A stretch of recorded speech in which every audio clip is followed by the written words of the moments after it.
I call this Bibles, Booze, and Mostly Baseball, Walla Walla Blue Laws and America's Game.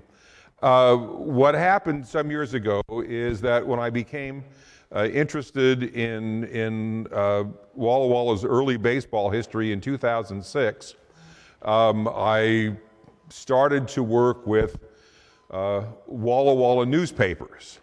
The famous old Walla Walla Statesman, the first one in Washington Territory, is available online through either the Library of Congress or the Washington Public State Library in Olympia. And I'll tell you, once you start working with old newspapers, that's it. It's an addiction that you can't break. It is absolutely fantastic, a lot of fun. And it's been, well, down a rabbit hole ever since, like Groover said. This first picture, this is the 1912 Sportsman Park. You might recognize what is now the Giza Theater. This is on Rhodes at, 6th and 7th. So the grandstand is where Pizza Hut now stands. This was the Walla Walla Bears, who played in the Western Tri-State League in 1912 to 1914, a little bit after my story today. I wanted to establish... That's the powerhouse. This is the gas electric works. Well, I thought that was the chimney out there. No, and in fact, they had their own commercial team, an industrial team of employees, which is quite often the case. And I don't have it real close at hand, but the picture of the team shows them around a sign that says "Use oil" or "Buy oil from us," something like that. So it's a commercial league and team. A lot of fun. My wife recommended this, and I always do what she says. She said I should establish my baseball resume first. So this handsome young man right here is me. This is the Larson Air Force Base Eagles Little League team in 1962. Now what? The Grant County International Airport. But I played first base, and then my brother, Marv Jr., played, he pitched, of course. Older brothers always have to pitch. And then here's me again. Couldn't find a shirt to fit me, but somewhere here is our older son, Jordan, and our younger son, Nick.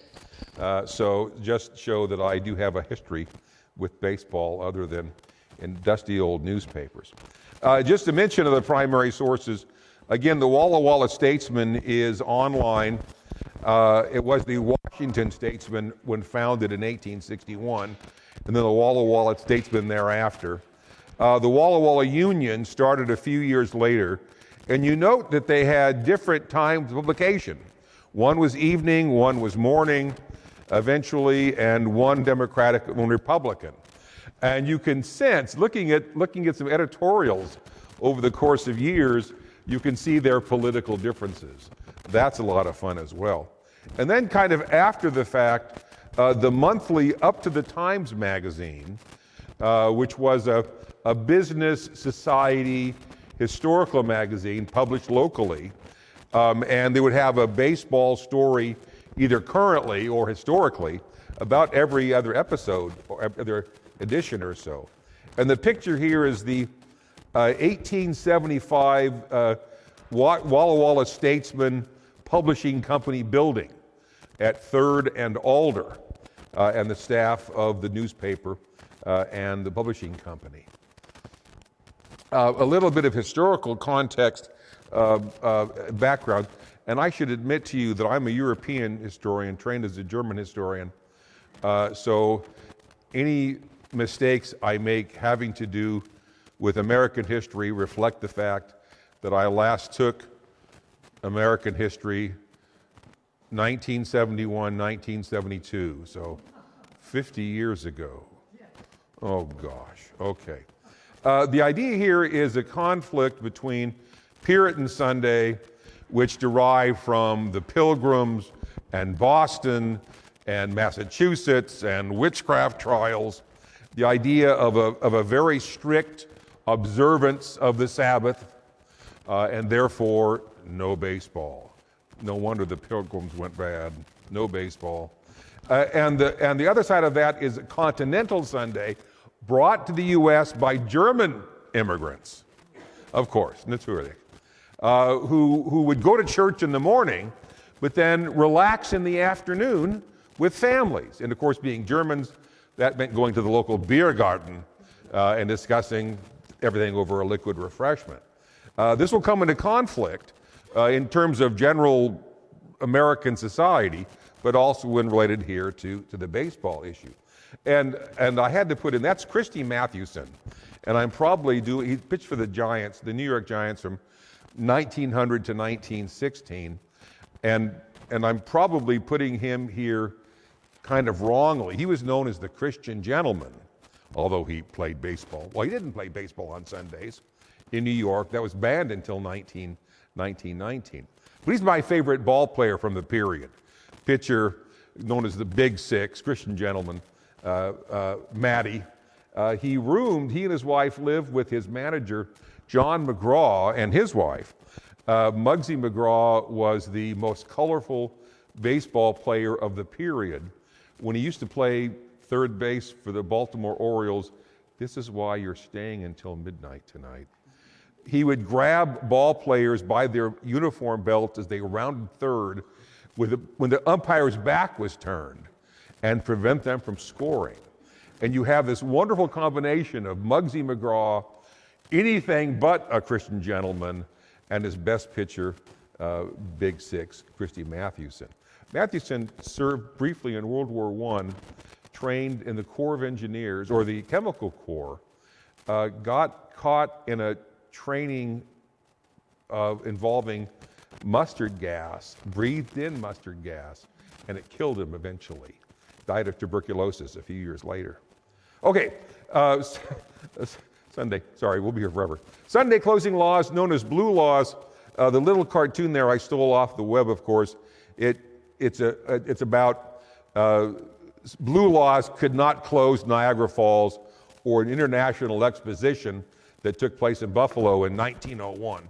But the term blue law comes from this Puritan practice, began with New Haven, Rhode Island, the community there, that would print its Sunday closing laws on blue paper.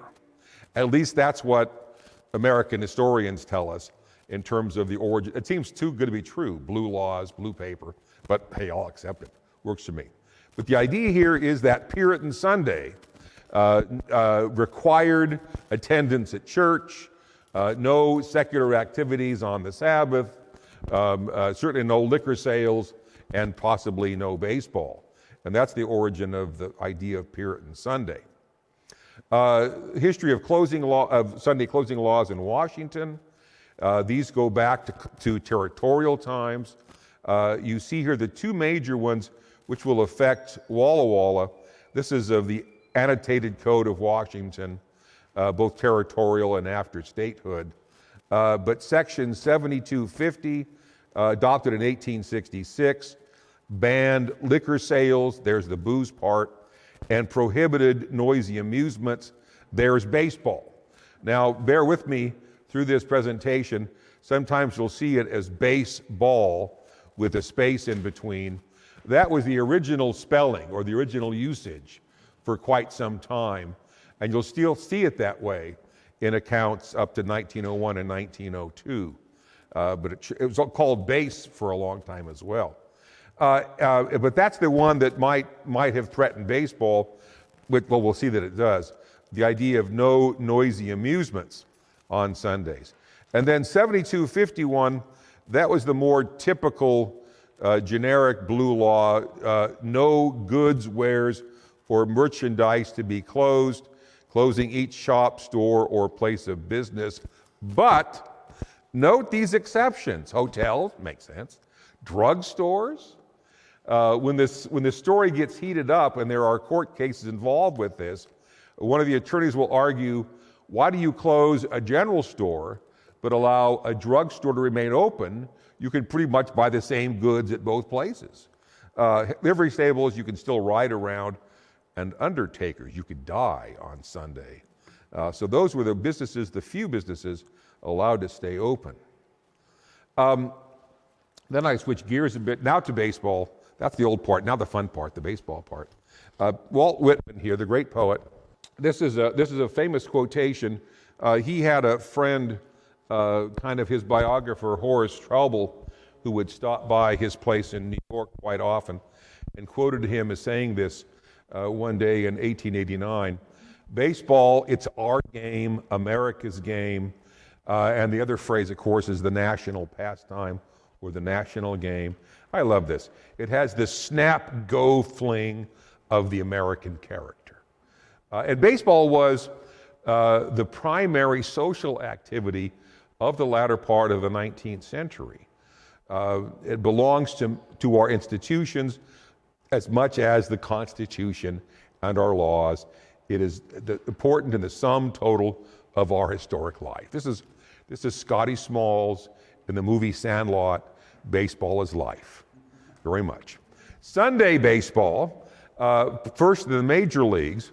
When the National League came into existence in 1876, it prohibited no Sunday baseball anywhere, but began to allow it after 1902, optionally for each National League city. The local team could choose whether or not to play based on local and state laws. The American League, same thing, optionally after 1901. The exception here is a short-lived major league, the AA, how oddly appropriate, the American Association, nicknamed the Beer and Whiskey League, which probably does not require any sort of explanation. But in terms of social history, and again, I apologize, this has very little to do with my background. My background is 19th century German diplomatic and naval history. And I've yet been able to reconcile that with baseball, 19th century baseball, but I'm working on that. Anyway, the American Association literally established itself in order to offer baseball to a different group of fans, or at the time called cranks, because you cranked your fan or something. The idea here was that regular baseball tended to be a kind of a middle-class sport. The players were expected to maintain an appropriate level of behavior, be gentlemen, and all of that.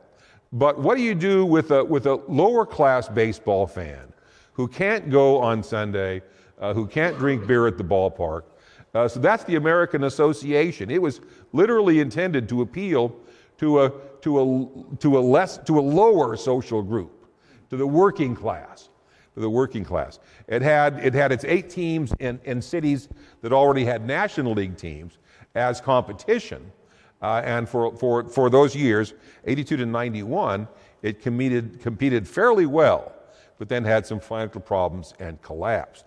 But it's called the Beer and Whiskey League, and here's a really fun book, Edward Acorn's Summer of Beer and Whiskey.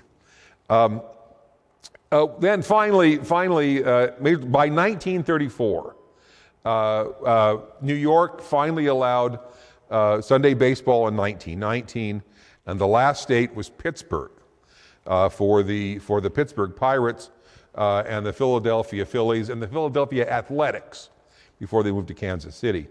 Were finally allowed to play Sunday baseball in 1934. The situation was a little bit different at minor league levels or lower levels of baseball. And the point here is to allow workers to attend games.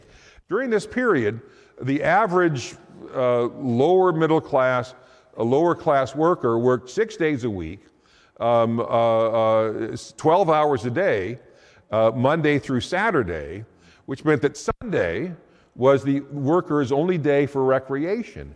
And there's that idea of a Continental Sunday. Go to church in the morning, of course, but in the afternoon, well, you can't sit down and watch football. There's no TV yet, and no football for that matter.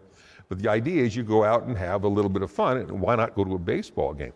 So you see in Walla Walla, Sunday baseball fairly routinely by 1891, and I'll explain why for that in a minute. Well, that's the PISL, the Pacific Interstate League, Walla Walla's first minor league. Walla Walla, Pendleton, LeGrand, and Baker City formed a short-lived minor league in 1891 and had weekend games, Saturday and Sunday games, as part of their schedule. Now Milton, when we're not yet Milton Freewater, Milton was at odds with that. In the spring of 1891, some local businessmen decided to form two teams and play some exhibition and some charity games. Some local ministers didn't like that. And so before the first game could be played, the ministers convinced the city council to pass an ordinance banning Sunday baseball. The businessmen said, we're not going to abide by that. They played a game. They all got busted by the county sheriff and went on trial. And the account in the Milton Eagle newspaper says that a young attorney from Walla Walla came down to defend them, and he got them off, and the city reversed itself and got rid of the ordinance. But the article in the Milton Eagle had this wonderful title, Pious Milton. Pious Milton. Now stay tuned, that young lawyer, I'm going to introduce you to him in just a minute. Well, there's the idea of a Continental Sunday. Again, the idea of having that post-church fun afternoon, picnics, ball games, what have you. Okay, a little bit of history in Walla Walla. My wife, who is my primary editor and everything, made me condense about 4 different slides here. So I had to cut it way down. But in looking at the Walla Walla Statesman, the first reference I could find to baseball is in July 1867. And this is an editorial. There is scarce a one-horse town in Oregon that has not one or more baseball clubs. Now I wondered, why does Oregon have baseball but Washington Territory does not? This is Oregon State, of course, by then. And I discovered later that in December 1866, during the annual winter meeting of the existing baseball organization, the National Association of Baseball Players, which had met annually in New York since 1857.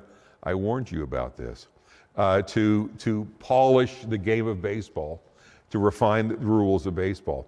An Oregon delegation attended that winter meeting in New York, 1866.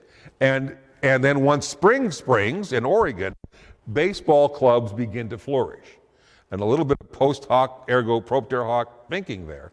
But Oregon club goes to New York for the conference, comes back and spreads the gospel of baseball.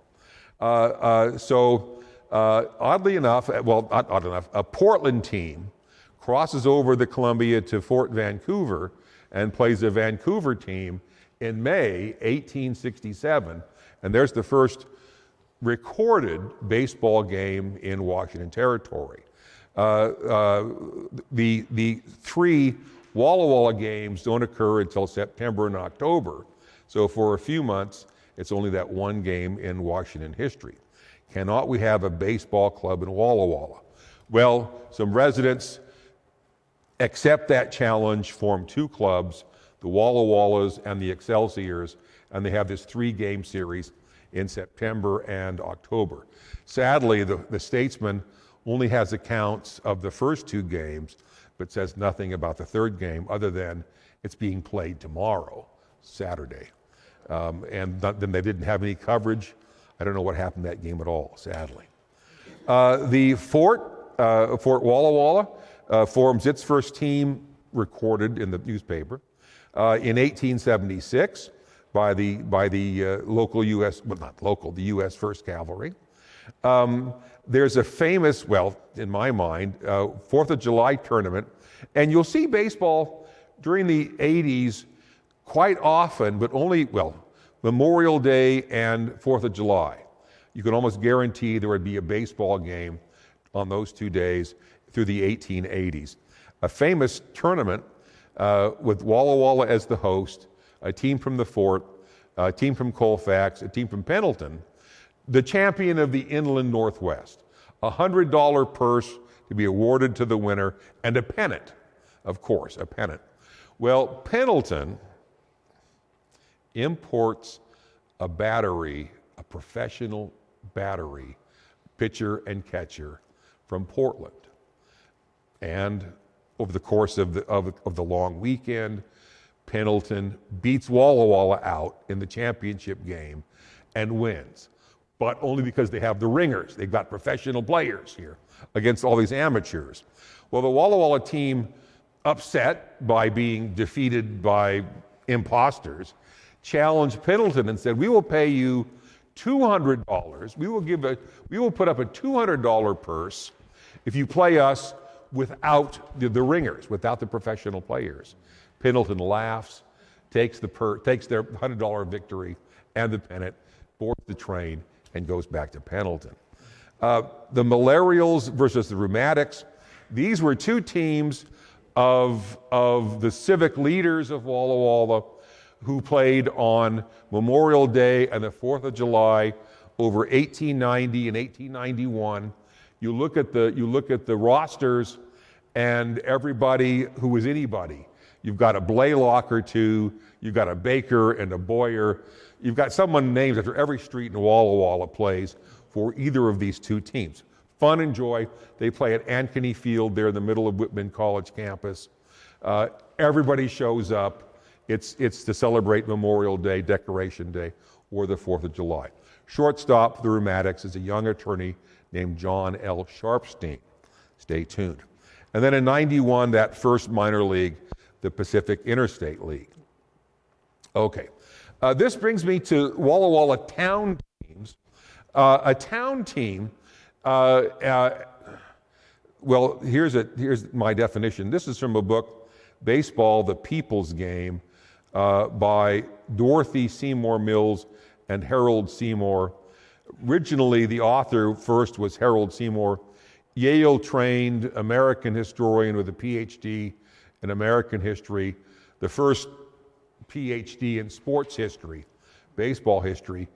He wrote, assisted by his young assistant, Dorothy, eventually 3 books: Baseball, the Early Game, Baseball, the Golden Years, Baseball, the People's Game. We now know that his assistant, whom he later married, Dorothy Seymour, she did all the work, he got all the credit. And so the publisher has now put her name first. When he died, she would later remarry Dorothy Seymour Mills. She just died recently. She was sort of the long muse of baseball historians for many, many, many years.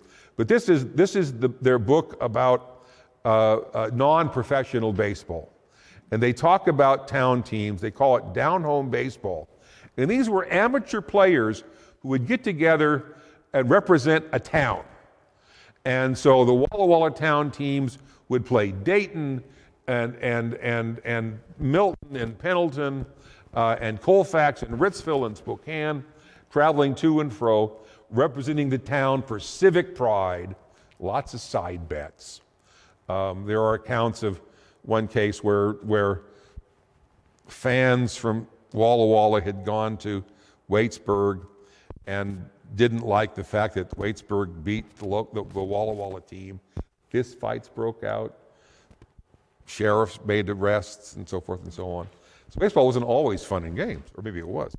Anyway, they kind of quoting, plagiarizing from Walt Whitman, they put baseball right up there, symbols of America's past, like the Little Red Schoolhouse, the fervid revival meeting, and the old-fashioned 4th of July celebration. And my primary interest has been the town teams, and then the occasional times when the town team would get expanded to the professional level and form these low-level minor leagues, like the 1912 Walla Walla Bears. This is the box score here is from an 1885 game against Weston. Weston had some good teams. Athena, which had 12 people. 9 of them would play baseball. And in 1901, 1900, 1901, 1902, the Athena team, nicknamed the Yellow Kids, after a Chicago newspaper cartoon about a kid who was nicknamed the Yellow Kid, got himself in a lot of mischief. The Athena Yellow Kids beat everybody. Just amazing success, given how small the town is, when they weren't playing bagpipes, I suppose. Anyway, the town teams formed with amateur players, stay tuned, played other towns, plus Woodman College, plus the fort. And I think that you could properly classify any of the fort teams as a town team, representing a community, civic pride, and all of that. And you can check the names on the rosters against local city directories. And the players are young clerks, workers. You'll see the city directories will identify who they work for, and they're always local businesses. The problem is, if they're working dawn to dusk on weekdays, they can only play baseball on Sunday afternoons. Okay. Well, joined the minor leagues in those years. The Blue Mountain League was a formal town team setup. Weston won it in 1909. Walla won it in 1910. The problem was if they played on weekdays, it would be late in the afternoon, hard to play baseball after dark without lights, and you couldn't get a lot of people to watch. And that's the important part. The 1900 season was a disaster for Walla Walla. All afternoon games, 12 fans would show up to watch, and not very successful, not very systematic in terms of scheduling either. Okay, now the 1901 team, this is where I finally start this presentation. They chose a local attorney named John L. Sharpstein to manage the team. And this is our handsome gentleman here, John Sharpstein, son of Benjamin, named for the school. No, the school was named after Benjamin. Sharpstein apprenticed at his father's law firm, which is how he became a lawyer, passed the bar, along with his brother Frank. And for years they practiced as Sharpstein and Sharpstein. They chose him to manage. He played shortstop for the Rheumatics back in 1890 and 91. Baseball fan, kind of a leading light of the baseball community, and also deep financial pockets. He's going to subsidize the construction of the ballpark in 1901.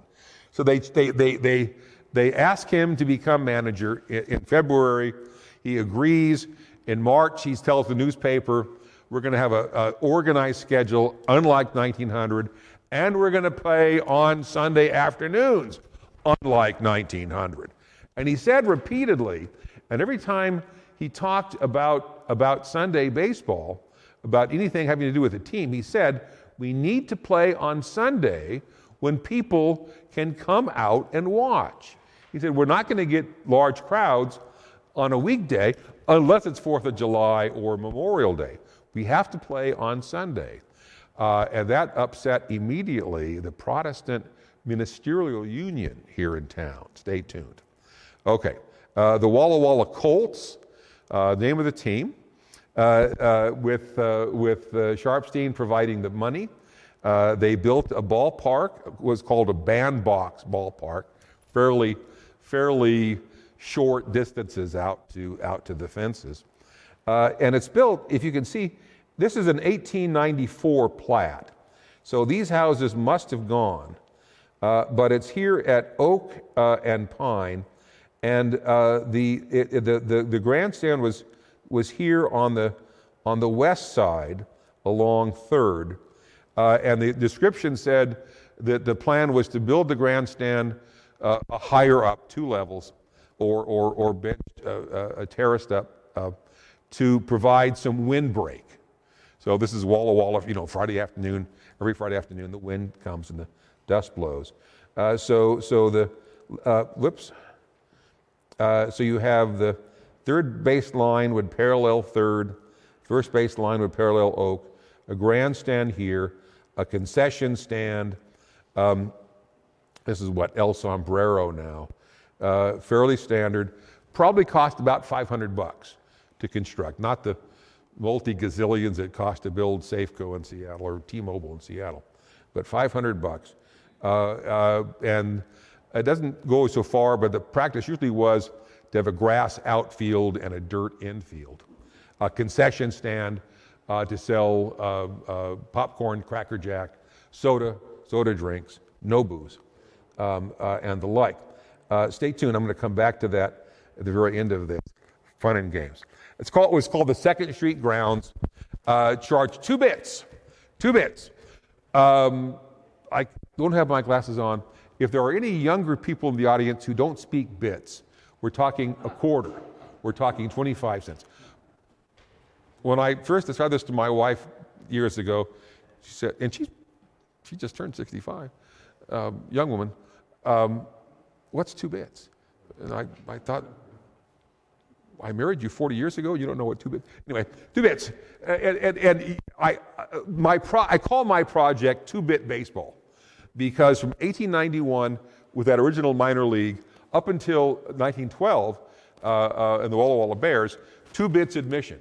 In 1912, you paid 2 bits to get in for the bleachers, and could then pay another 2 bits for the grandstand. So 4 bits by then, but 2 bits baseball. Okay. And then Sharpstein said, anticipating almost what was going to happen, please, he said to the fans, cranks, no horns, bells, pans, or noisy devices. Stay tuned. Okay. Opening day against Dayton, beat Dayton 7-2. The Statesman has the box score, but no attendance, April 28. But already in the face of criticism. Okay, here's John again. His family came to Walla Walla out of Wisconsin in 1865, same year that my family arrived from Illinois to Walla Walla Valley. Admitted to the bar. In the 80s and 90s, he served as city clerk, city attorney, one term in the state house, and then went into private practice. And he would end his career as a Superior Court judge until his death in 1934, about 15 years long as Superior Court judge. Played shortstop, baseball fan, managed the team. Okay. This really is the story of John Sharpstein throughout all of this. So you got an attorney as the baseball manager. And if you're going to violate blue laws, no better person than an attorney/manager to defend the team. Okay, from the get-go, as soon as Sharpstein had announced the plans for Sunday games back in March, he began to get criticism from the Protestant pastors, not from the Catholic, but from Protestant, interestingly enough. And finally, as the team began to play more games after that opening day, the pastors got more fed up with this, and so got together and coordinated a series of sermons for March, scheduled for May 26. They were all going to preach against baseball on May 26. And the Union listed, the Walla Walla Union, here are some. The Methodist pastor, Sabbath desecration. The First Christian Church, sacredness of the Lord's Day. Congregational Church, the sanctity of the Lord's Day. These were all anti-Sunday baseball sermons. Oh no, oh no. Other pastors read those 2 sections, the blue laws from the Washington Code, from the pulpit. No Sunday baseball. I admit it. I'm a devout acolyte of the Church of Baseball. So this is anathema. This is sacrilege. This is blasphemy to think you could even ban Sunday baseball. I'm sorry. Well, ironically, the day all of these sermons were preached, where's the team in Dayton? And they took with them 500 fans. So there were 500 fans who were probably on the train to Dayton during sermon hour. So they go to Dayton, and the practice was for the local town team to pick the umpire. Well, the umpire they picked made a bad call by Walla Walla team perceptions. The team captain and shortstop, Frank Boucher, protested, got into an argument with the umpire. Doesn't list the call of the newspaper, but they got into an argument and said, we're not going to play, and walked off the field. And the umpire then awarded a forfeit victory to the Dayton team. So the Walla Walla team reboarded the train, and the 500 fans went back to Walla Walla. And I suspect, without proof, but I suspect that many of those fans might have headed downtown to those Main Street saloons to seek solace after not being able to watch Sunday baseball. So we got Sunday baseball and drinking on Sunday, so we can't have that. Okay, in June, the Women's Christian Temperance Union joins the campaign, joins with the pastors. Not only do we not like saloons opening on Sunday, we don't like Sunday baseball as well. And the WCTU was a powerful pressure group, and some of city officials who were running for re-election. Walla Walla held its civic elections in July every year for these one-year posts. Some politicians running for re-election, needing a campaign issue, joined the WCTU and the ministers to promote the closing of Sunday saloons and possibly baseball as well. I love this. This is a woodcut from Harper's Weekly, and it shows a player sliding into home, and will the umpire call him out? Is the caption? Is he out, umpire? So, county prosecutor Oscar Kane, who seems to have been a regular antagonist of John Sharpstein. They didn't get along for probably obvious reasons. It's his job. He's county prosecutor, and he says, I'm going to enforce those closing laws beginning on Sunday, July 14. He does give everybody some warning. I'm going to close everything on Sunday, July 14. He cites specifically the two blue laws and says anybody arrested will get fined up to $100. I love this picture. This is actually from Spokane. I got it from the Spokane archives. I love that this fellow, rather than probably selling Cracker Jack. And by the way, it's Cracker Jack. It is not Cracker Jacks. It is Cracker Jack. And for you young people who are here, we're talking caramel corn with peanuts. Came in little boxes and had prizes in them. Cracker Jack, okay.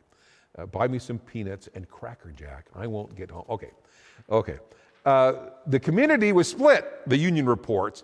67 farmers had petitioned Kane to close the saloons, saying, our farm hands come into town on Sunday, they get drunk, they can't work on Monday. Please close the saloons. Other farmers said, no, leave them open. We come into town, leave the stores open. We come into town on Sunday and buy our supplies for the week. And the businessmen said, please leave everything open, not just saloons, but remember the businesses have to close too. And the paper reported, a businessman said, we'll lose collectively $5,000 in business if you close businesses on Sunday. You can't do that. Okay, so this gets published on the 11th, and then the paper publishes Sharpstein's response on the 12th, and basically he challenges, again, there's that antagonism with Kane. He challenges Kane, talks at length about baseball being a healthy sport. You're outside, you're breathing fresh air. It's a good family game. Why would you ban baseball but not checkers? Well, there's no really big connection there, but Sharpstein made that. Anyway, he quotes a Missouri case of the year earlier. Game of baseball, this is what allowed Missouri to have Sunday baseball. Hey, if Missouri can have it, why can't we? A game of baseball is an athletic game or sport, a game of skill, and not a game of chance. The section 7320 specifically cites gambling as to be banned on Sunday. Gambling and horse racing, any sport involving gambling, horse racing, rooster fights, what have you. You can't have that, but baseball doesn't fit a game of chance. Then he has this long explanation again and says, otherwise, workers never to be permitted the privilege of witnessing a game. You can't go to a game if it's Wednesday afternoon and you're working until dusk. This is a Reach Baseball Guide. These were annual publications, little paperbacks that had the previous year's history of baseball, whatever went on in 1900 would be in the 1901 edition. And they also contained baseball rules for setting up leagues and recommendations on how to build a ballpark. So the Reach Guide and its competitor was the A.G. Spalding Baseball Guide. These are fun things to read, great sources for this era of baseball. Okay, so here comes July 14. I warned you I'm a European historian, so I had to link that to Bastille Day. July 14th, French Revolution. Okay, there's the Sunday. Look what the Union prints on the 12th on Friday. There will be more people at the ballpark, more people inside the grounds. I love this poetry. Than there are flies in a cheap chop house where mulligan stew is on the bill of fare. Okay, and then the report, the Union did not print on Monday. It was an afternoon paper, so it would print Saturday afternoon, Sunday morning, and then not have anything on Monday. Look at this. Ice cream parlors were closed. The soda fountain was stilled. The smoker looked longingly through the closed doors of the cigar stand or stood with his hands deep in his trouser pockets and chewed the stem of his empty cob pipe. For it was Sunday, and even the most hardened sinner was aware of it. This is a Sanborn Fire Map. Sanborn was a company out of Chicago that would draw up maps of communities and identify every building, identify its construction material in terms of its fire, the threat of fire.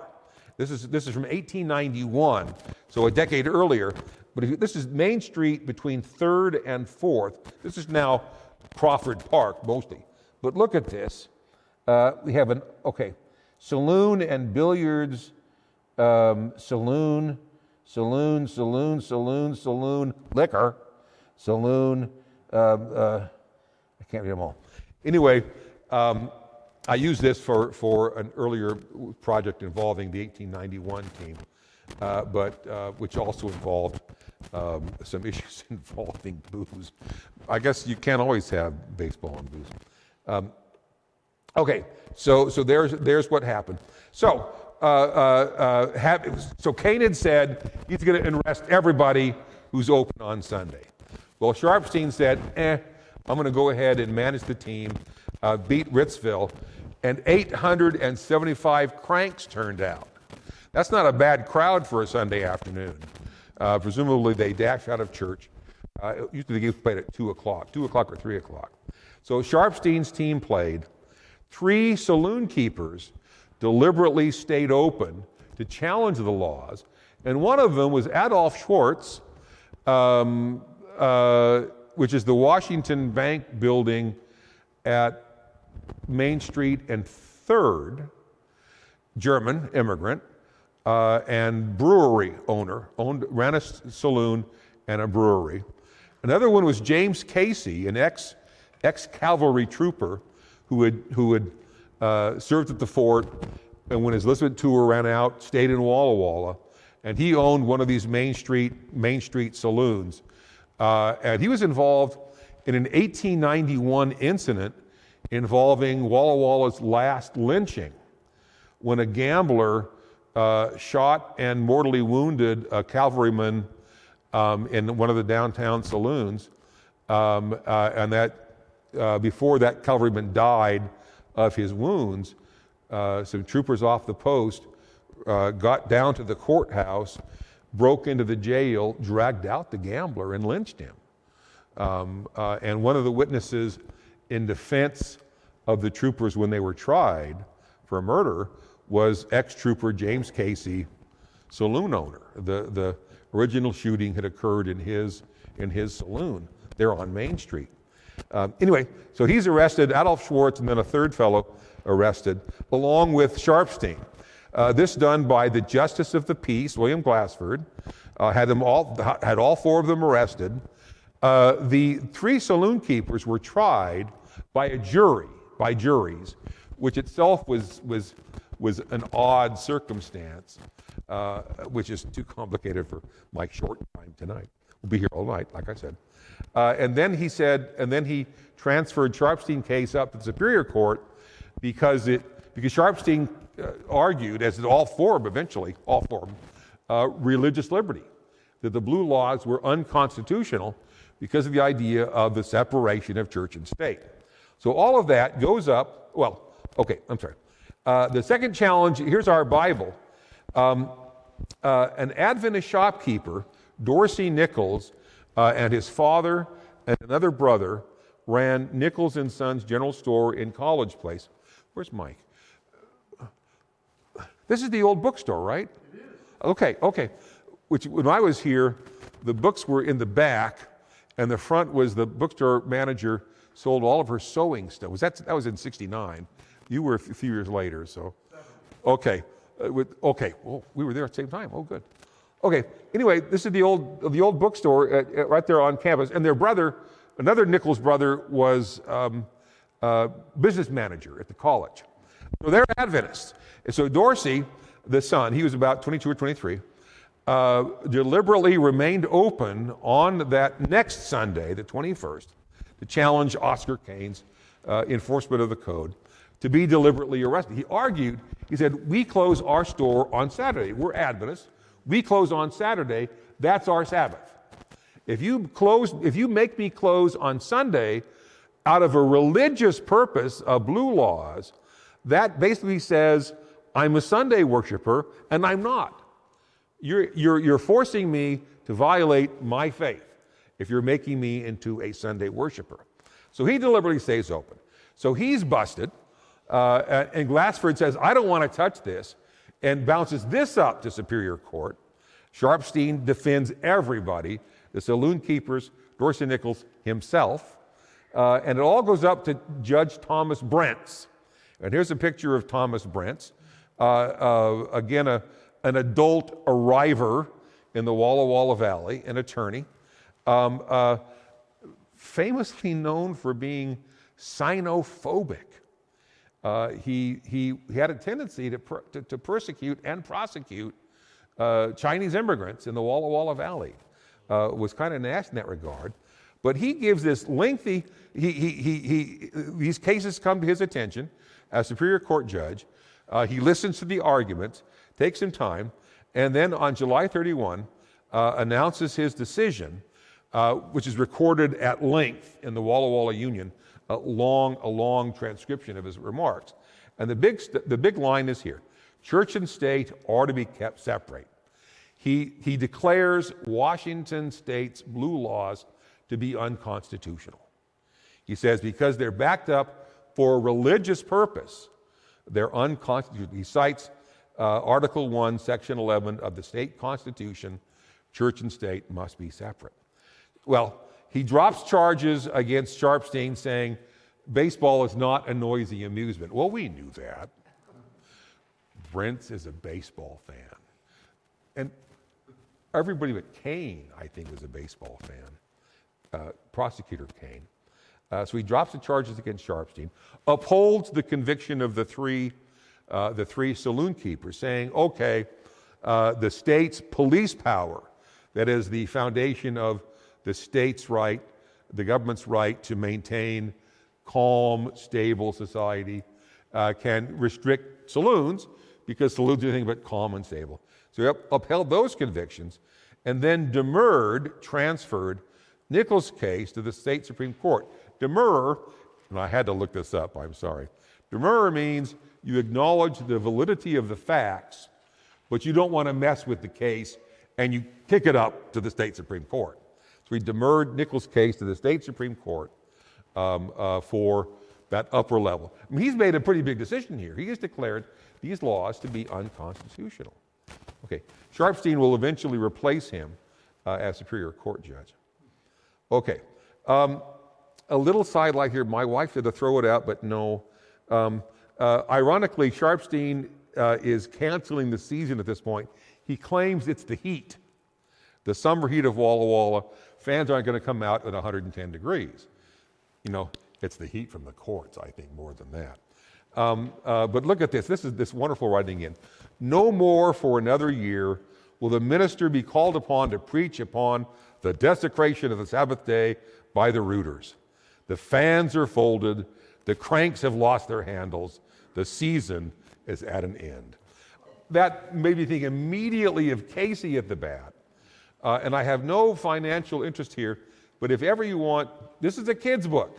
This is a Caldecott award winner. It's a kid's book. It's illustrated by Christopher Bing. It is the most beautifully illustrated book on baseball you will ever see. It's all 19th century style illustrations with Thayer's poem here, Casey at the Bat. I bought one for my grandkids, but they're never going to have it because Papa's got to keep it for them. And I'll show it to them, but you can't touch. And by the way, while I'm talking about this, if you've forgotten the wording of Casey at the Bat, log into YouTube and find the James Earl Jones recording. It's got a little bit loud background music, but it's got James Earl Jones reading this as only Darth Vader can read. Wonderful, wonderful. Okay, the 1902 season, there's a little bit of talk about Sunday baseball again, but after the first season, no one's going to take it too far. But this describes this wonderful picture. This is the 1902 team, the Walla Walla Athletic Club, formerly chartered as a corporation, and then Sharpstein as manager. By the end of the season, the team will actually be transformed into a professional minor league team in the so-called Inland Empire League, which includes the usual suspects, Walla Walla, LeGrand, Baker City, and Pendleton. Lasts for about 2 months and then collapses because of inadequate. I guess 2 bits won't do enough to keep the game going. Well, it's in the middle of that summer then that the Supreme Court announces its decision. Sharpstein and Kane had gone to Olympia to argue the case in December 1901. Their written briefs are available, although I couldn't find them in my packed box. When I retired 2 years ago, I now have 30 boxes of books in my study, untouched in 2.5 years, and somewhere I have the briefs. Anyway, they argued the case in December. The court came out with its unanimous decision in June, completely ignoring any religious component. It dodged the bullet, said nothing about Nichols and religious liberty. It only said, we confirm unanimously the state has that police power to maintain a calm society, and therefore we're upholding the ban on booze on Sundays and general commerce. Nichols, of course, didn't sell booze as an Adventist, but you must remain closed on Sunday. So that comes out in the middle of June, and Kane says, then the Statesman has this response, it is doubtful whether Sunday baseball within the city limits is permissible. There's a little bit of contradiction, because down below it quotes Kane as saying, I will enforce the law in 30, I'll give you 30 days to shut down, then I'm going to enforce the law, but it's not going to apply to baseball. He accepted Brent's decision about not applying it to baseball. Okay, so that brings us to July 20, 1902, when he does enforce the law, and a young recent graduate of Whitman College, Brian Lucher, this gentleman right here with the crossed arms and sitting there in that first row, he and his brother Frank have taken over their father Jacob's, no, his brother is Joseph, and the father is Jacob. They've taken over the father's cigar and candy store right there on Main Street, right where Crawford Park is. And he's going to challenge the law by staying open. He says, he's quoted in the paper, he says, how can ice cream and root beer be considered to be an evil product? So he stays open, and when he is arrested, defended by Sharpstein, Glassford finds him guilty, fines him $25, but suspends the sentence and says, from now on, be closed on Sunday. And here's the union, bemoaned the fact that Walla Wallans could not enjoy what it called refreshing liquids on Sundays in the hottest part of the summer. Over the next couple of years, stores and saloons start reopening, slowly. And every few years, there's a kind of a prosecution. Some additional elements here, and I'm getting close to the end finally. This appears in Sporting Life and also in the Union. A spinster, notice she's identified here as Kate Hootman, a spinster. She lives just beyond the left field fence. And so any home runs written out of the park fall into her backyard. She works at Tausig, the Tausig Walla Walla Steam Laundry Company on 3rd, where the Corps of Engineers now is. She files suit in Brentz Superior Court against baseball in September 1902 as a nuisance. There's that noisy amusement law. And this article noticed or remarked every time a ball got hit into her backyard for a home run, she would confiscate it. And at one point, she pulls out a gun and fires into the air, complaining about the noise from the ballpark on Sunday afternoons right there behind her backyard. So this gets national attention. The Sporting Life is published in Philadelphia once a week, and it mentions Walla Walla here. Brentz, and you kind of wonder if he was calm and relaxed and not laughing his head off when he throws out the suit. He says, "I've already resolved this back in 1901, so I'm throwing out the suit." Okay, postscript number 2. The city dismantles the 2nd Street grounds in 1904. Why? Wickedness congregated there. And women. Ooh. There is evil going on at the old ballpark. It's in ruins, and it sounds like there are shenanigans occurring after dark there. Wickedness congregated there. Maybe baseball isn't as good as it should be. I don't know. Okay. Only a bare space of ground now marks so the city tears it down. 1904. Only a bare space of ground now marks the old ball ground where many a battle royal was fought in the old days when Walla Walla and Pendleton and Walla Walla and the Yellow Kids, Athena, were wont to fight for supremacy. So that gets torn down. Blue laws. In 1909, the state legislature combined those two sections into a single section, Sabbath breaking.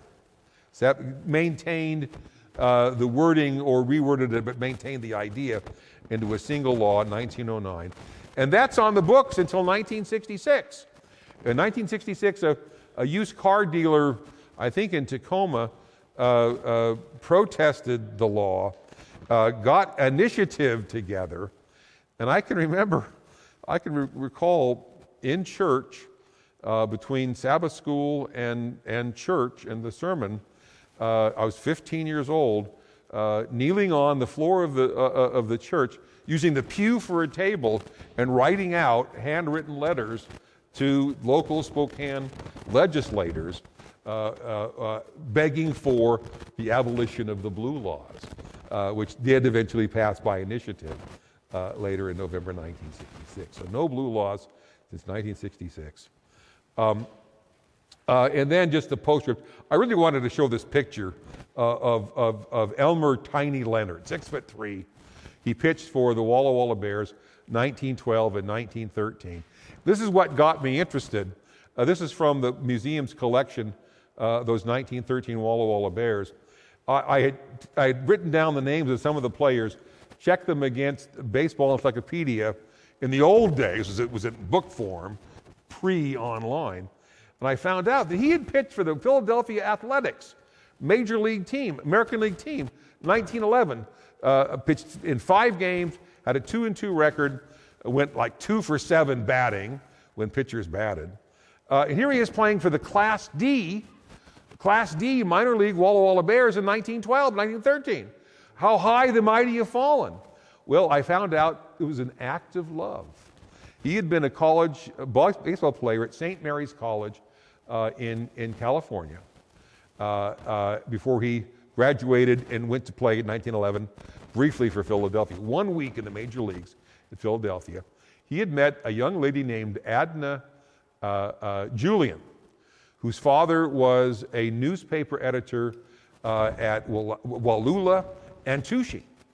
And she was attending the Catholic Women's Holy Cross, the women's school, a few miles away from St. Mary's, fallen in love, and engineered the Philadelphia Athletics, sent him down to play for Portland in 1912. He got transferred, he wrangled a transfer to Spokane for the Indians, and then wrangled with that manager to lend him to the Walla Walla Bears. So he could be down here with his girlfriend, fiance, and then wife. Led the league 2 years in pitching, 12 and 13, retired in 14. He and his wife and his father-in-law moved to Seaside, Oregon, opened up a taffy shop, candy store. He was known as the Taffy King of the Oregon coast. Elmer Tiny Leonard. I just love that pitch. I bet runners could steal pretty easily on that with that particular pitch. Further reading, if you're interested at all. I'm sorry. How long have I gone over too much? Are there any questions?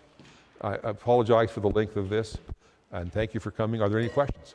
For context, what was the population of Walla Walla in 1901, 1902? I'm thinking it was about 8,000. I have the census records over the years, and I'm thinking it might have been around 8,000 for the valley, for the county,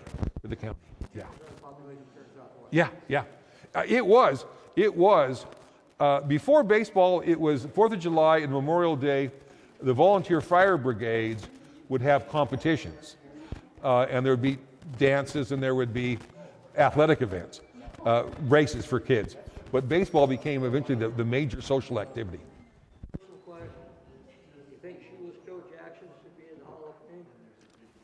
Absolutely. Pete Rose, no. Shoeless Joe, absolutely. Thank you, Terry. Thank you.